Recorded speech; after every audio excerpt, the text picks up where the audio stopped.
Welcome to Cheese in Depth. I'm Michael Landis, and today we have a guest from the Netherlands, Femke, and she's going to talk all about her farm and her cheese making, and of course, some fabulous cheeses. So I'm going to turn it over to Femke, and she's going to start with her introduction.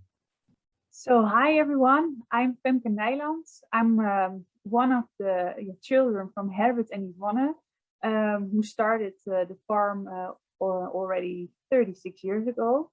A little bit more about me. So I'm 34 years old now. Been in the company for about 10 years. I've studied in Wageningen University. It's more of a food university. So I learned a lot about the quality of foods, the process of foods. Making cheese is something I actually learned just by doing it here at my mom and dad's company. I started 10 years ago. Then at first learning about making cheese, and eventually I'm actually now in head of the cheese making and also of product development. So that's a little bit about me. About the history of Kaamps and the Familie Nijland. So my mom and dad started making cheese 36 years ago. First of all, kind of small. They made it from the milk from our own cows. So that's always been here. We still milk our own cows.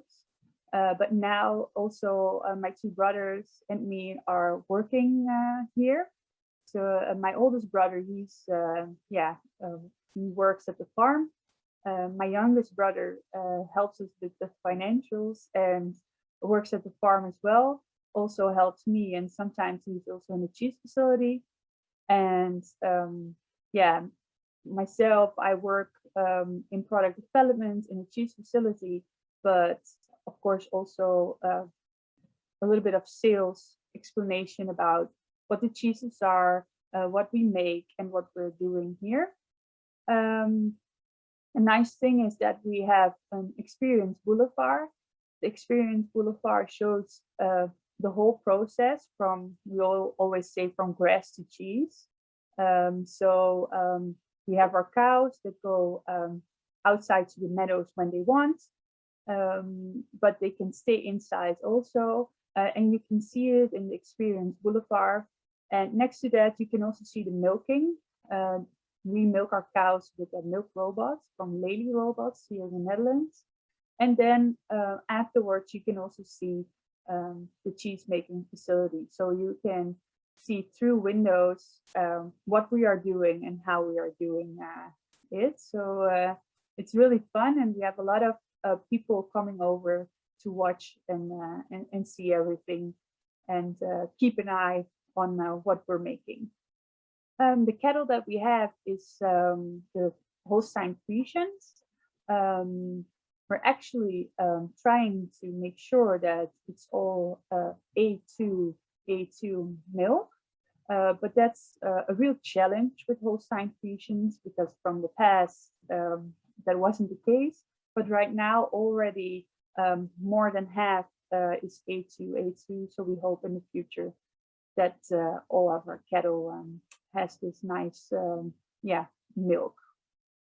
But for now, we're trying to get the exceptional quality of milk by the care of our cows. So next to the fact that they can go outside from April to October when they want. So if it's too warm or it's a rainy day, they can just go back and go inside. But if they want to go out, let's say at 6 p.m., they can also still walk out and go into the meadows. So no stress there. Also in the stables, they have a lot of room to walk. And if they want to lay down, because it's very important for cows to lay down and ruminate, they are able to lay on water beds. so real water beds. And next to that, we have massage brushes where they can walk up to, push the massage brush, and then it turns and the cow is massaged. Next to that, also the old fur, goes out, so it has multiple, how do you say it, advantages. And next to that, they can go to the milking system when they want. So the milk system works 24 hours a day. And if they want to be milked, they can just walk up and get milked. The only thing our milk robot does is check if the cow hasn't been there in the last hour. If so, of course, she doesn't need to be milked. So we also take care of that. So the udder and the tits of the cow aren't harmed in any way too much. So that's an advantage as well. We also get a lot of warm summers here. Luckily not this year, but last year we had a lot of hot summers, and we use vents, but also a little bit of water that sprinkles in the stables across the cows to make sure they don't get heat stress, because cows, they like to have it rather colder than warmer. So when it's 4 degrees Celsius until let's say 15 degrees Celsius, that's the optimum temperature. They even like it below 0 degrees, so as freezing temperature, better than warmer than the 15 degrees. So you can imagine that summer can be a little bit difficult for the cows. So our cows are mainly grass fed. They do get a little bit additional feeding, because they also need additional vitamins and minerals. What we do is we get the grass from our lands, and of course the cows can go outside and eat the grass. But next to that, we always measure what's in the feed. So we have a lasagna feeding system. So every time we get grass from the meadows, it goes into a storage, which is kind of lasagna built. So it's layer by layer, and therefore we can feed the cows the whole year from the same feed, so from the same grass, which makes it that it's very stable. The feeding is very stable, and we don't have to change a lot. Oh, oops. Yeah, we do have energy saving measures here. So sometimes the light goes out when I'm not moving enough. So the feed is very stable. The grass is very stable through the year, and therefore we don't need a lot of different additions. But additions could be like the peels of the oranges, or for instance, additional protein, because some of the cows, they just need that because they give a little bit more milk. We're trying to make sure that they don't get too much, and in the basis they can just do well on grass. So to add is also that we produce the cheese sustainable in a way that we use solar panels on our roofs, on our stable roofs, and therefore we don't need any energy besides the sun energy to produce our cheese or heat all the facilities that we have. So that's also a good thing going forward.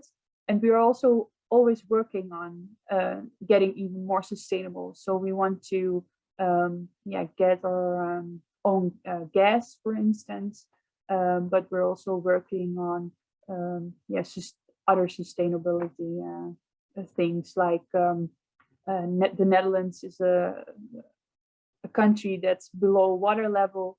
Something that we do is at our meadow lands, We keep water if necessary, so other areas of Holland don't flood.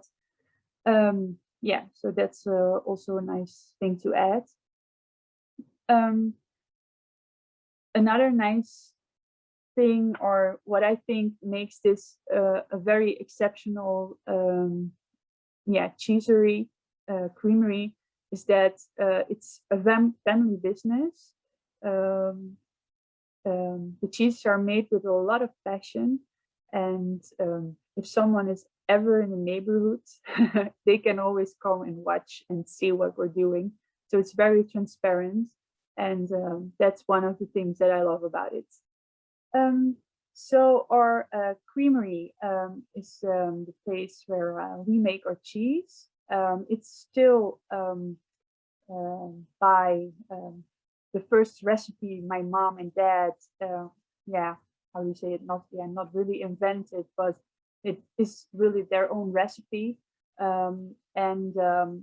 of course updated a little bit the creamery to make sure it's not that heavy, because cheeses are very heavy to work with, and we all want to keep our backs a little healthy.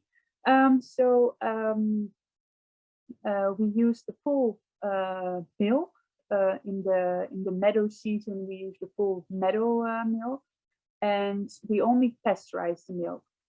That's the only thing we do with working on the milk. A lot of other bigger cheese production facilities also how to say it, skim the milk to a certain level, but that's something we don't do. So we try to keep it as original as it is. And afterwards, we add, of course, a starter. It can be a different starter with every cheese, because a starter, it gives taste, and some starters can give a different taste in combination with a different milk. So it could be that another farmer is using the same starter with his milk, but it gives a total different taste. So it's always a combination of certain things. And of course, we add the rennet. We still use a little bit of animal rennet, but it's more and more microbiological, because we think it's important to the wealth and also for vegetarians that they can still eat cheese. And then the whole process goes on.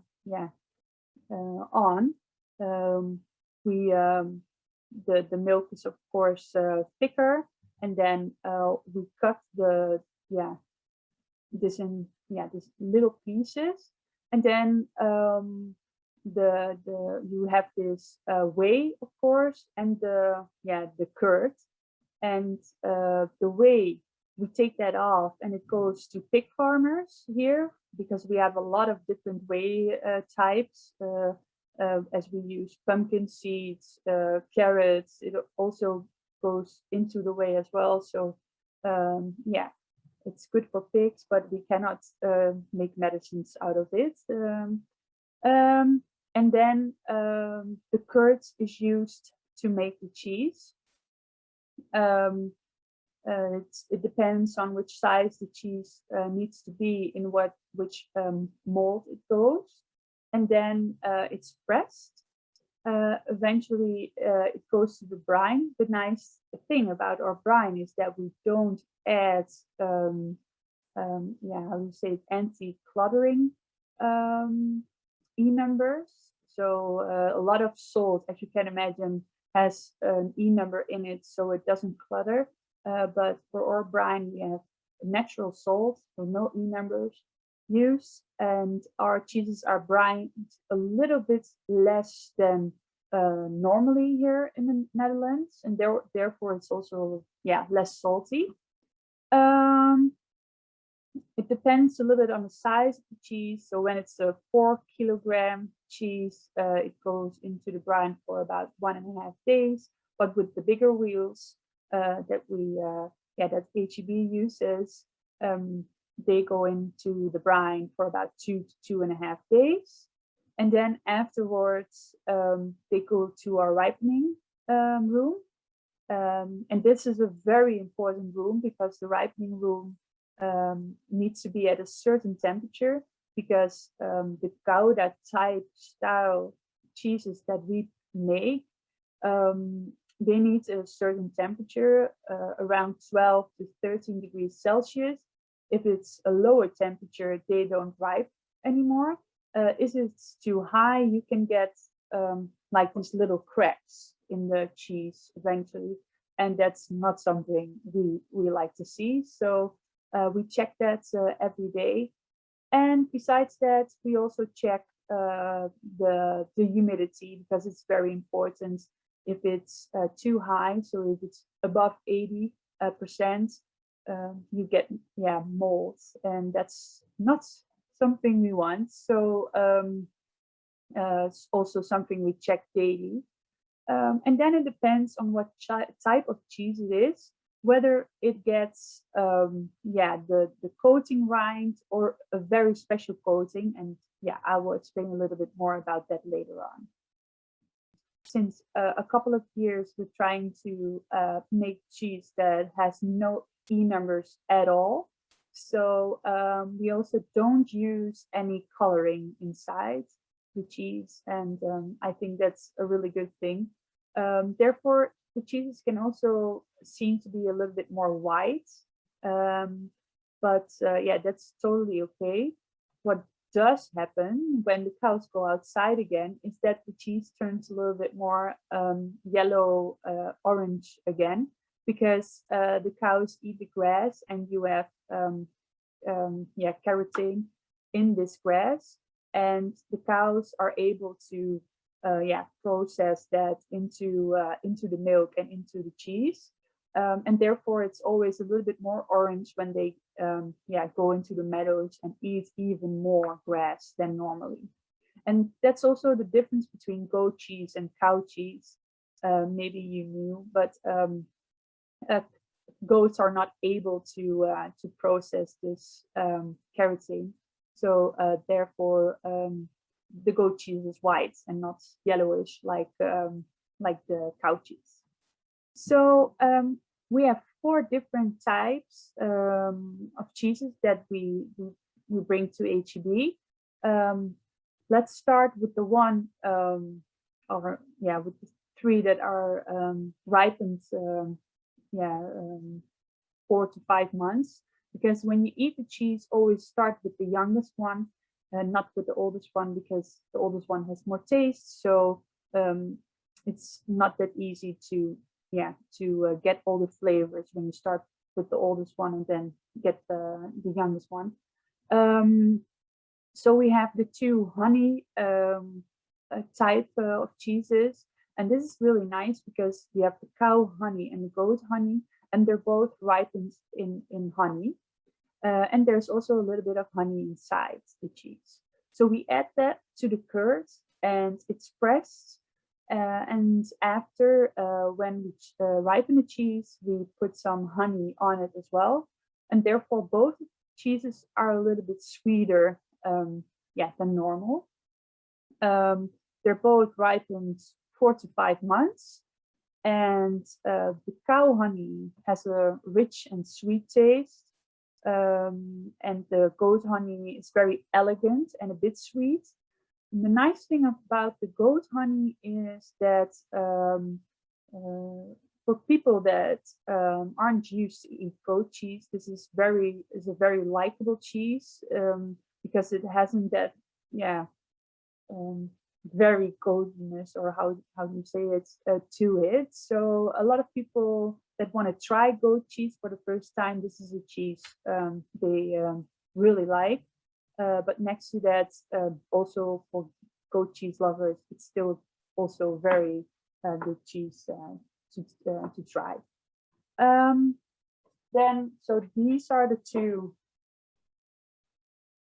The goat cheese. The goat cheese is a little bit lighter than the cow cheese, so that's how you can recognize them when you have them on top of each other. Of course, on the front there's a label on it. Then we have the Excentrique, the Familie Nijland Excentrique.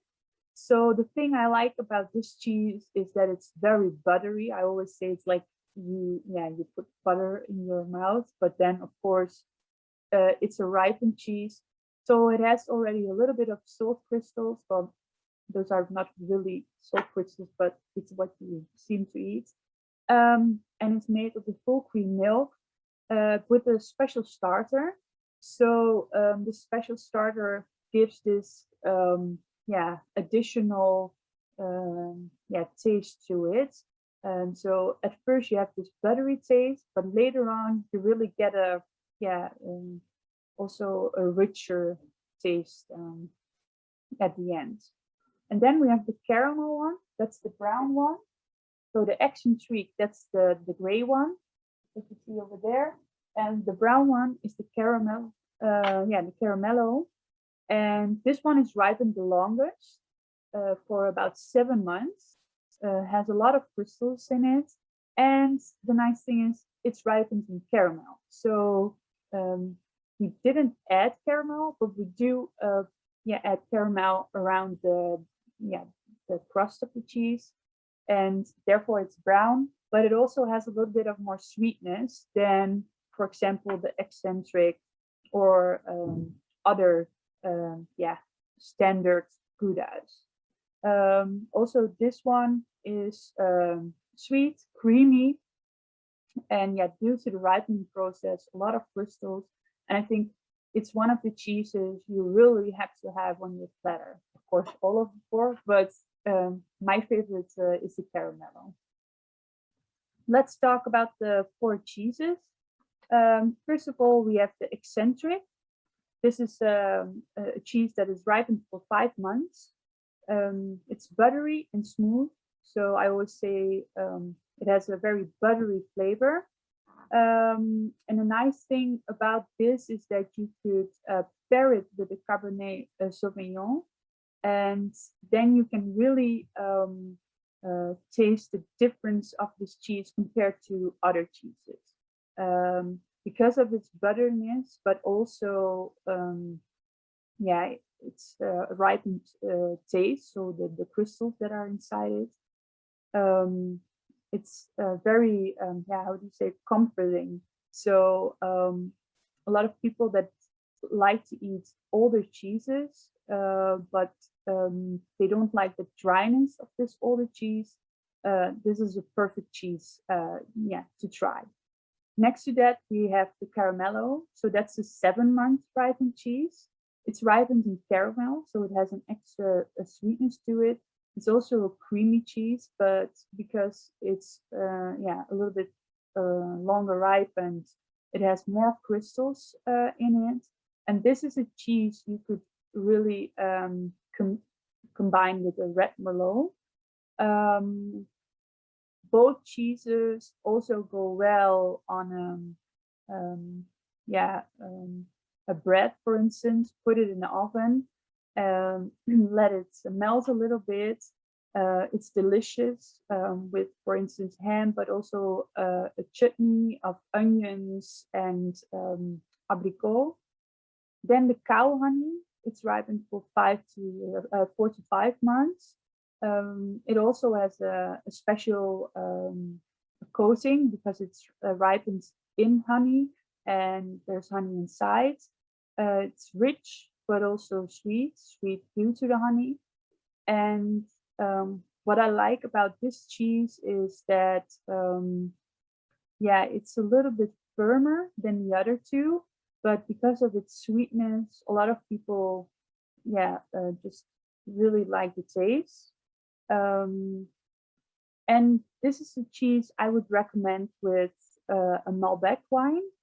But what we also do is put it on bread with like a pesto dressing under it, with some salad on it.